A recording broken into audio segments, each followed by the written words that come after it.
தமிழ் சினிமாவில் வந்து பெரிய இயக்குனர்களோட படங்களில் நடிக்கணும் அப்படிங்கிறது பல பேருடைய கனவாக இருக்கும். நீங்கள் பாலச்சந்தர், பாரதி ராஜா, சங்கர், மணிரத்னம் இந்த மாதிரியான பெரிய பெரிய இயக்குனர்கள் இருக்காங்க இல்லையா? இவங்களுடைய படங்களில் ஒரு படத்துலையா நம்ம வந்து நடிச்சிடணும், ஒரு சின்ன கேரக்டர் கிடைச்சா கூட போதும் அப்படிலாம் வந்து நிறைய ஆர்டிஸ்ட்டு நினைப்பாங்க. ஏகப்பட்ட சினிமா சம்மந்தமான ஃபங்க்ஷன்லேயும் வந்து அவங்களுடைய ஆசைகளை வெளிப்படையாகவும் சொல்லியிருக்கிறாங்க.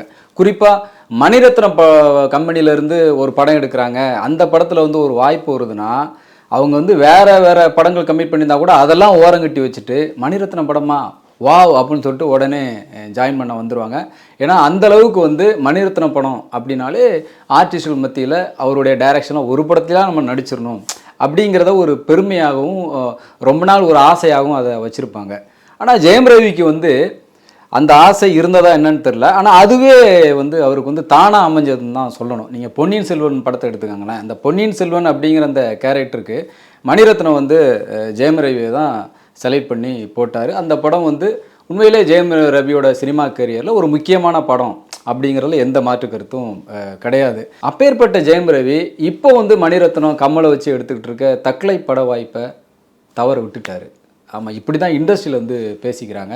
இப்போ தக்லைஃப் படத்தை எடுத்துக்கிட்டிங்கன்னா 30 வருஷம் கழித்து கமலும் மணிரத்னமும் அந்த படத்தில் இணைஞ்சிருக்கிறாங்க. ஏற்கனவே நாயகன் படத்தில் வந்து 2 பேரும் இணைஞ்சு மிகப்பெரிய வெற்றி படமாக அந்த படத்தை கொடுத்தாங்க. அதுக்கப்புறம் இந்த படத்தில் அவங்க 2 பேரும் இணைஞ்சிருக்கிறாங்க. அந்த படத்தோட ஷூட்டிங் வந்து சென்னை, டெல்லி, ராஜஸ்தான், செர்பியா இப்படி பல இடங்களில் வந்து பரபரப்பாக ஷூட்டிங்லாம் நடந்துக்கிட்டு இருக்குது.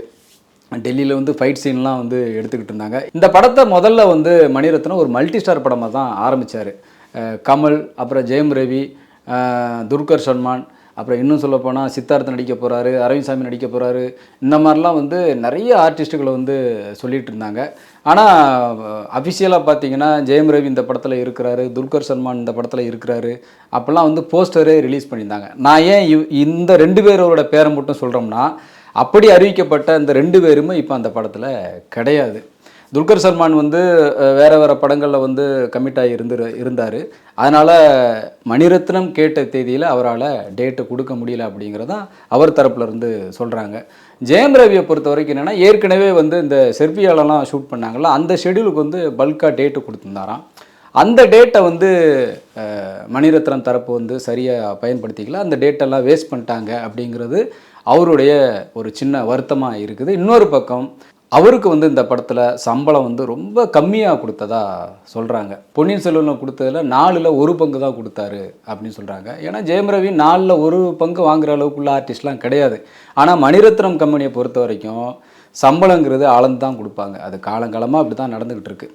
ஒவ்வொரு ஆர்டிஸ்ட்டுக்கும் இவ்வளோ தான் சம்பளம் அப்படின்னு அவங்க ஆல்ரெடி ஃபிக்ஸ் பண்ணி வச்சுருப்பாங்க. அந்த சம்பளத்துக்கு தான் அவங்க வந்து ஆர்டிஸ்ட்டுகளே கமிட் பண்ணி பேசிக்கிட்டு இருப்பாங்க. அதே மாதிரி எந்த ஷூட்டிங் டிலே இல்லைனா ஒரு கால் ஷீட் ப்ராப்ளம் இந்த மாதிரி எதுவுமே நடக்காத மாதிரி தான் பார்த்துப்பாங்க. ஆனால் தக்லைஃபை பொறுத்த வரைக்கும் ஒரு கால் ஷீட் சொதப்பல், இந்த ஷூட்டிங் டிலே இதெல்லாம் வந்து கமல்னாலையும் கொஞ்சம் ஆனதாக சொல்கிறாங்க. ஏன்னா இடையில அவர் வந்து இந்த எலெக்ஷன் கேம்பெயின்லாம் போக ஆரம்பிச்சிட்டார். அதனால் வந்து அந்த படத்தோட ஷூட்டிங்கை வந்து தள்ளி வைக்கிற ஒரு சூழல் வந்துச்சு. அங்கே தான் பிரச்சனையே ஆரம்பிச்சது. கோ ஆர்டிஸ்டோட டேட்டு கூட பயங்கர சொதப்பல் நடந்தது. அப்படி ஒரு சொதப்பல் தான் ஜெயம் ரவி கொடுத்த டேட்லேயும் நடந்ததாக சொல்கிறாங்க. அது ஒரு வருத்தம் அவருக்கு. இன்னொரு பக்கம் சம்பளம் வேறு வந்து ரொம்ப கம்மியாக கொடுத்துட்டாங்க. ஸோ இவ்வளோ கம்மி சம்பளத்தில் நாம் வந்து நடித்தா அப்போ அடுத்தடுத்த படங்களை எப்படி வந்து நம்ம அதிகமாக சம்பளம் வாங்க முடியும்? அவருக்கு அப்புறம் வந்த நடிகைகள்லாம் வந்து நிறைய சம்பளம் வாங்க ஆரம்பிச்சிட்டாங்க. அந்த சூழலில் வந்து நம்ம திடீர்னு குறைஞ்ச சம்பளத்தில் நடித்தோம் அப்படின்னு ஒரு செய்தி பரவிச்சுன்னா நாளைக்கு வேறு வேறு தயாரிப்பாளர்களும் வந்து புதுசாக படங்களை கமிட் பண்ண வரும்போது அதே சம்பளத்துக்கு தானே பேசுவாங்க. அதே சம்பளம் கூட பேச மாட்டாங்க. ஆனால் அதை தாண்டி ஒரு 2-3 கோடி எக்ஸ்ட்ரா வச்சு பேசினா கூட அதுவும் ஜெயம் ரவிக்கு கம்மியாக தான் இருக்கும். அதெல்லாம் வந்து மனசில் வச்சுக்கிட்டு தான் சரி ஓகே, மணிரத்னம் படம் அப்படிங்கிறத தாண்டி நம்ம சம்பளங்கிறது இவ்வளோ கம்மியாலாம் நடிக்க வேண்டாம், அதனால் வெளியில் போயிடும் அப்படின்னு முடிவெடுத்து தான் தக்லைஃப் படத்துலேருந்து ஜெயம் ரவி விலகினதா சொல்கிறாங்க. இப்போது தக்லைஃப் படத்தில் துல்கர் சல்மானும் கிடையாது, ஜெயம் ரவியும் கிடையாது, ஆரம்பத்தில் வந்து நடிக்க போகிறாங்கன்னு சொல்லப்பட்ட அரவிந்த் சாமியும் கிடையாது, சித்தார்த்தும் கிடையாது. இது முழுக்க முழுக்க கமல், சிம்பு 2 பேருக்கும் நடுவில் நடக்கிற விஷயங்கள் தான் இந்த மொத்த படமும் அப்படின்னு சொல்கிறாங்க. அதனால தான் சிம்பு இந்த படத்துக்கு கிட்டத்தட்ட 60 நாள் பல்காக டேட்டு கொடுத்துருந்தாரு. ஆனால் சிம்புவோட கெரியரில் இது ஒரு நல்ல படமாக அவருக்கு அமையணும். ஏன்னா சமீப காலமாக அவருடைய அந்த நடவடிக்கையில் பெரிய மாற்றங்கள் தெரியுது. தக்லைப் ஷூட்டிங்கே இந்த ஜெய்சால்மர்லாம் நடந்தப்போ காலையில் 6 மணிக்கு ஃபஸ்ட் ஷாட்னா அவர் 5:50க்கு வந்து அப்படி ஸ்பாட்டில் நிற்கிறாராம் வித் மேக்கப்போட. யூனிட்டே ரொம்ப ஆச்சரியமாக சிம்புவை பார்த்துருக்குது. அவர் நிறைய சேஞ்ச் ஆகிருக்கிறாரு. இந்த வாளுன்னு ஒரு படம்லாம் நடிச்சுக்கிட்டு இருந்தார் சிம்பு அந்த டைம். அந்த மாதிரி நிறைய படங்கள் உதாரணமாக சொல்லலாம். அந்த வாலு படத்தோட ஷூட்டிங்லாம் சென்னையில் இருக்க இந்த பிரசாத் லேப் இருக்குல்ல, அது பக்கத்தில் ஒரு காலி கிரவுண்ட் இருக்கும். அங்கே தான் பெரிய செட்டுலாம் போட்டிருந்தாங்க. போட்டுட்டு அது நைட் ஷூட்டு. யூனிட்டே வெயிட் பண்ணிக்கிட்டு இருக்கு, சிம்பு வருவார்னு பார்த்தா வரவே இல்லை. அப்புறம் என்ன, அன்றைக்கி வந்து ஷூட்டிங் நடக்கலை. ஆனால் டெக்னீஷியனை பொறுத்த வரைக்கும் நீங்கள் ஸ்பாட்டில் கால் வச்சிட்டாலே பேட்டாவும் சம்பளம் கொடுத்தாகணும். கம்பெனி வந்து வேறு வழி இல்லாமல் பேட்டாவும் சம்பளமும் கொடுக்க வேண்டிய சூழல் வந்தது. இப்படி வந்து பல உதாரணங்களை வந்து சிம்பு ஆரம்பத்தில் நடிக்க வந்த புதுசில் சொல்லிகிட்டு இருந்தாங்க. ஆனால் அப்போ இருந்த சிம்பு இப்போ இல்லைங்கிறத நம்ம வந்து இந்த தக்லை படத்தோட ஷூட்டிங்லேருந்து வர தகவலை கேள்விப்படும்போது நம்மளால் நம்ப முடியுது. ஒரு பக்கம் ராஜ்கமலில் வந்து தேசிங்க பெரியசாமி படம் ஆரம்பிக்கலை. அதனாலே வந்து என்னடா இது ரொம்ப கேப்பு விழுது, நம்ம வேறு ஏதாவது ஒரு படம் பண்ணலாமே அப்படின்னு சொல்லிட்டு ராஜ்கமலில் நீங்கள் இது ஆரம்பிக்கிறதுக்கு முன்னாடி நான் இடையில ஏதாவது ஒரு படம் பண்ணிட்டு வந்துடுறேன் அப்படின்னு கூட அவர் சொல்லி பார்த்தாரு. ஆனாலும் அவங்க விடலை. இல்லை நம்ம சீக்கிரமாக ஆரம்பிச்சிடலாம் அப்படின்னு சொல்லி சிம்பு வந்து நிப்பாட்டி வச்சுருந்தாங்க. அதுக்கப்புறமா தான் வந்து சரி இதுக்கப்புறமும் நம்ம ஒரு ஹீரோ நிப்பாட்டி வைக்க வேண்டாம்னு சொல்லிட்டு மணிரத்னம் படத்தில் வந்து சிம்பு அவர் நடிக்க கூட்டோன்னே ராஜ்கமல் வந்து ஓகே சொல்லி அனுப்பிச்சி விட்டாங்க. ஏன்னா அது ராஜ்கமலும் சேர்ந்து தான் அந்த படத்தை பண்ணுறாங்க. அண்டு கமலும் அதில் ஹீரோவாக நடிக்கிறாரு.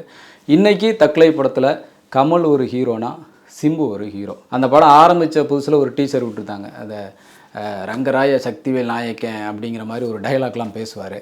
ஆனால் அந்த டீசருக்கும் படத்தோட கதைக்கும் சம்மந்தம் இல்லை அப்படின்னு தான் சொல்கிறாங்க. அது வந்து ஒன்லி படத்தோட ப்ரொமோஷனுக்காக எடுக்கப்பட்ட ஒரு டீசரு. ஒருவேளை அந்த கேரக்டரை பற்றி சின்னதாக படத்தில் சொல்லலாமே தவிர ஒட்டுமொத்த கதையும் அந்த கேரக்டரை சுற்றி தான் போகும் அப்படின்னு உறுதியாக சொல்ல முடியாது அப்படிங்கிறதான் லேட்டஸ்ட்டு தகவல். ஒட்டுமொத்தத்தில் பார்க்கும்போது சிம்புவுக்கு இந்த தக்லை படம் ரொம்ப நாள் கழித்து ஒரு நல்ல படம் ரசிகருக்கு கொடுத்தாகணும் அப்படிங்கிற ஒரு கட்டாயம் வந்திருக்கு. அந்த கட்டாயத்தை இந்த தக்லை படம் வந்து கண்டிப்பாக பூர்த்தி பண்ணணும்னு நம்பலாம். அப்புறம் கூடுதல் தகவல் என்னென்னா, இந்த படத்தில் இருந்து ஜெயம் ரவி வெளியில் போனதுனால அவருடைய கேரக்டரில் அசோக் செல்வன் நடிக்க போகிறாரு அப்படிங்கிற மாதிரி ஒரு செய்தி வந்துச்சு. அதுக்காக அவர்கிட்ட பேச்சுவார்த்தை நடந்ததும் உண்மைன்னு சொல்கிறாங்க. ஆனால் இப்போ இந்த படத்தில் அசோக் செல்வன் நடிக்கலை. ஏன்னா மணிரத்னம் கமல் சிம்பு அப்படின்னு இவங்க 2 பேரை மட்டும் லீடாக வச்சு ஸ்கிரிப்டை வந்து சேஞ்ச் பண்ணிட்டார். அதனால் அசோக் செல்வன் இந்த படத்தில் நடிக்க வேண்டிய தேவை இல்லை. ஜெயம் ரவி வெளியில் போனாலும் இன்னொரு பக்கத்தில் 60 நாள் பல்காக டேட்டு கொடுத்து மணிரத்னத்துக்கு கை கொடுத்துருக்கிறாரு சிம்பு. அப்படிப்பட்ட சிம்புவுக்கு இந்த தக்லை படம் ஒரு வெற்றி படமாக கை கொடுக்குமா இல்லையாங்கிறத நாம் பொறுத்திருந்து தான் பார்க்கணும்.